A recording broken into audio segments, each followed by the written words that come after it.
JEE mains 2023 की अभी कोई डेट्स की ऑफिशियल अपडेट तो नहीं आई है, लेकिन हम ये चीज मान सकते हैं कि अब आपके पास कम टाइम बचा हुआ है। और यहाँ पे जो स्टूडेंट्स भी एक अच्छे परसेंटाइल के लिए एम कर रहे हैं, उनको यहाँ पे ये चीजों को समझना होगा कि अब आपका जो भी सिलेबस कंप्लीट करने को रह गया है, उसको अगर आपने सिस्टमैटिक तरीके से नहीं कर पाए तो आपका काफी सारा सिलेबस रह जाएगा और आपके यार मार्क्स उतने अच्छे नहीं आ पाएंगे। तो अगर हम सबसे पहले जो है टाइमलाइन पे नजर डालें कि अभी जो आपकी एग्जाम्स आगे होने वाली है वो कब कब जो है आप एक्सपेक्ट कर सकते हैं, तो यहाँ पे टोटल अभी आप जो है ये मान सकते हैं कि 4 महीने का टाइम है, इंक्लूडिंग ये जो अभी सितंबर के हमारे पास दिन बचे हुए हैं।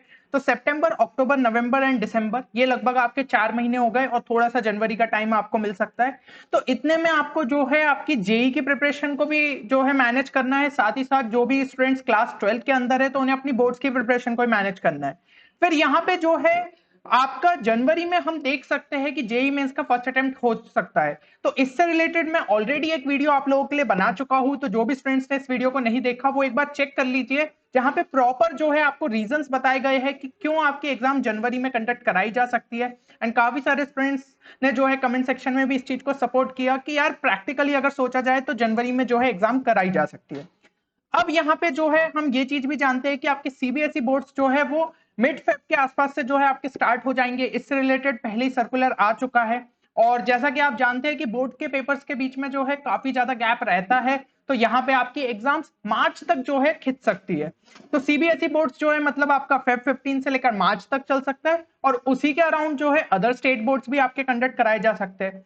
देन आपका जो सेकेंड अटेम्प्ट है वो अप्रैल के अराउंड जो है हो सकता है। तो कहीं ना कहीं ये जो सिनेरियो है ये आपका जो है 2019 वाली चीज को जो है रिपीट कर सकता है, तो ये चीज जो है हम टाइमलाइन को यहाँ पे एक्सपेक्ट कर सकते हैं।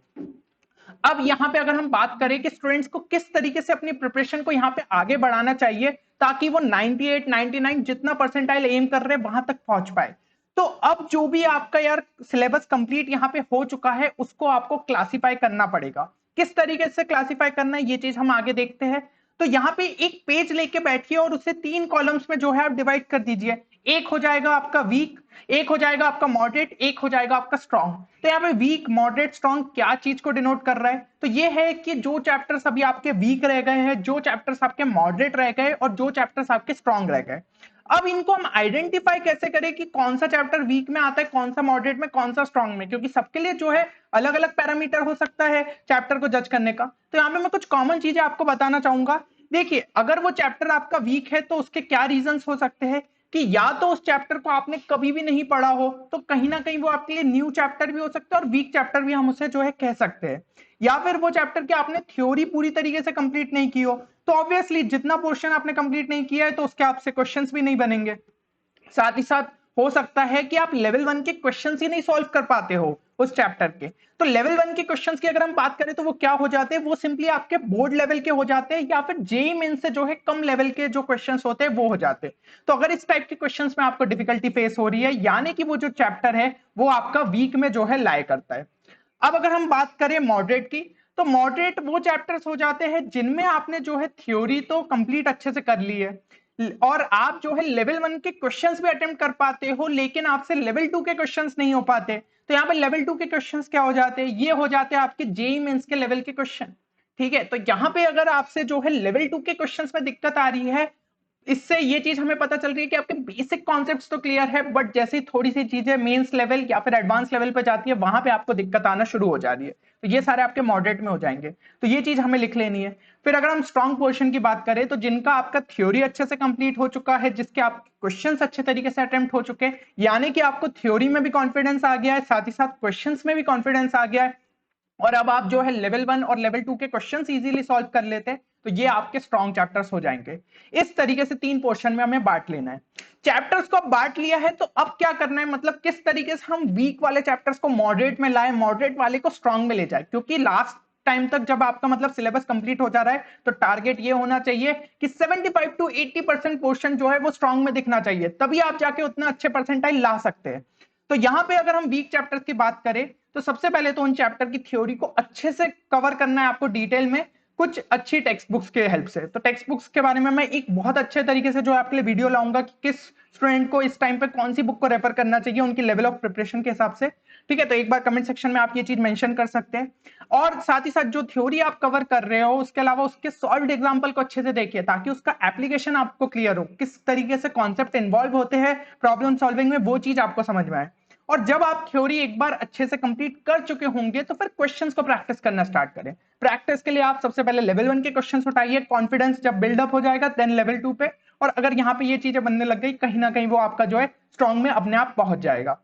अब अगर हम जो है मॉडरेट चैप्टर्स की बात करें तो इनको जो है कंप्लीट करने के लिए, क्योंकि इनकी ऑलरेडी आपको जो है थ्योरी एक बार अब अच्छे से पढ़ चुके हैं, जैसा कि हमने अभी पैरामीटर देखा था, तो आप जो है वन शॉट वीडियोस की हेल्प ले सकते हैं। इससे क्या है, आपके कॉन्सेप्ट्स फटाफट जो है एक बार आपको ग्लैंस मिल जाएगा, साथ ही साथ जितने भी इंपॉर्टेंट कॉन्सेप्ट्स है वो रिवाइज हो जाएंगे, बीच में थोड़े बहुत क्वेश्चंस भी वो सॉल्व करा देते। तो यूट्यूब पे ऐसे कई सारे वीडियोस मिल जाएंगे, ठीक है, और उनको जो है आप रेफर कर सकते हैं।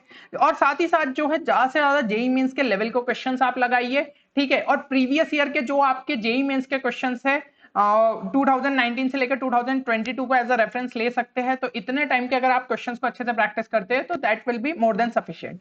ठीक है, तो ये जो है ये आपके मॉडरेट चैप्टर्स को एक अच्छा खासा जो है बेस तैयार कर देगा और फिर आपका चैप्टर जो है स्ट्रॉन्ग में पहुंच जाएगा।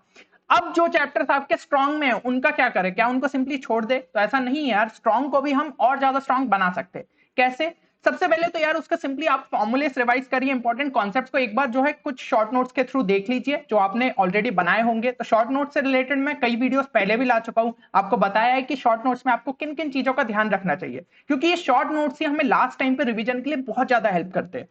तो यहाँ पे जो है आपने एक बार फॉर्मूले इस तरीके से पढ़ लिया, क्योंकि थ्योरी फिर से पढ़ने की बहुत अच्छे से जरूरत नहीं है यार, क्योंकि आपको थ्योरी इसकी अच्छे से आती है, तभी तो आप जो है क्वेश्चन सॉल्व कर पाते हैं। अब और एक्स्ट्रा क्वेश्चंस के लिए आपको क्या करना है, तो लेवल 2 के क्वेश्चंस को आप सॉल्व करिए, आपकी कोचिंग मॉड्यूल्स की हेल्प ले सकते हैं या फिर सिंगेज की बुक्स को लगा सकते हैं। साथ ही साथ जो है आप जेईई मेंस के पीवाईक्यूज तो साथ साथ इसके प्रैक्टिस करिए, ठीक है, अगर कोई भी ईयर के आपके छूट गए तो उनको लगा लीजिए, और जेईई एडवांस के भी प्रीवियस ईयर क्वेश्चन स्टार्ट कर दीजिए, क्योंकि देख रहे हैं आप लोग कि मैथ्स का लेवल लगातार बढ़ते जा रहा है। तो यहाँ पे जेईई एडवांस के लगाने से आपके कॉन्सेप्ट्स बहुत अच्छे तरीके से क्लियर होंगे एंड इवन आपकी जेईई एडवांस की प्रिपरेशन भी कहीं ना कहीं होती रहेगी। तो स्ट्रॉन्ग चैप्टर्स में एक बार जब चैप्टर पहुंच जाता है मतलब आप जेईई मेंस के लेवल पे तो तैयार हो, अब उसे एडवांस के लेवल पे ले जाना है। तो इसके लिए ये स्ट्रेटजी बहुत ज्यादा काम की है। तो यहाँ पे अगर आपने जो है तीनों चीजों का ध्यान रखा, तीनों टाइप के जो चैप्टर्स है आपके वीक, मॉडरेट एंड स्ट्रॉन्ग, उनको अच्छे तरीके से बिल्ड कर लिया, तो कोई भी आपको जो है अच्छे परसेंटाइल लाने से रोक नहीं सकता है। और भी कुछ इंपॉर्टेंट बातें जो कि आपको ध्यान रखना है इन 4 महीनों के टाइम पे। सबसे पहली चीज कि आपको बीच बीच में अपने बोर्ड्स के पोर्शन पे भी टाइम देते जाना है। तो आप वीकेंड के 2 दिन बांध लीजिए कि इतना टाइम जो है मुझे देना है, ताकि आपको जो है ना एग्जाम से पहले लेस बर्डन रहे। ये नहीं रहे कि आप उस टाइम पे पूरा पूरा बोर्ड्स को ही दे रहे हो, जैसे कि फेब 15 से अगर मान लीजिए पेपर है जिनका सीबीएसई बोर्ड में, तो वो ऐसा नहीं कि जनवरी से स्टार्ट हो गए कि भाई अब बोर्ड्स का तो पूरा रह गया तो बोर्ड्स ही बोर्ड्स पढ़े। ये नहीं होना चाहिए, क्योंकि इसकी वजह से आपका कॉम्पिटेटिव एग्जाम का फ्लो बिगड़ जाएगा। तो यहाँ पे जो है आपको ध्यान रखना है कि वीकेंड में थोड़ा थोड़ा पढ़ते जाए, स्पेशली आपका इंग्लिश हो गया ऑप्शनल सब्जेक्ट का थोड़ा बहुत देखते रहे। इसके अलावा जो है क्लास 11 के चैप्टर्स को मत इग्नोर करिए। होता है कुछ स्टूडेंट्स के साथ कि उन्हें लगता है यार क्लास 11 मेरा वीक था, या फिर कुछ लोग ये भी होते हैं जिनको लगता है क्लास 11 तो मैंने बहुत अच्छे से कर लिया, बार बार रिवाइज करने की क्या जरूरत। बट रिवीजन जो है वो हाईली इंपॉर्टेंट रहता है, तो चीजों को बीच बीच में देखते जाइए, हफ्ते का बांध लीजिए। अभी जो 12th के करंट टॉपिक्स चल रहे हैं आपकी कोचिंग में या आप जो भी सेल्फ स्टडी से पढ़ रहे हैं, उसके साथ 11 के चैप्टर्स को भी जो है आप यहाँ पे थोड़ा बहुत टाइम डिवोट करते जाए। देन एक और चीज बहुत ज्यादा जरूरी है जो कि स्टूडेंट्स को एक गलत फहमी सी रहती है कि अगर उनका जो है थ्योरी कंप्लीट हो गया तो वो सोचते हैं कि उनका सिलेबस भी कंप्लीट हो गया है। तो ये चीज बिल्कुल गलत है।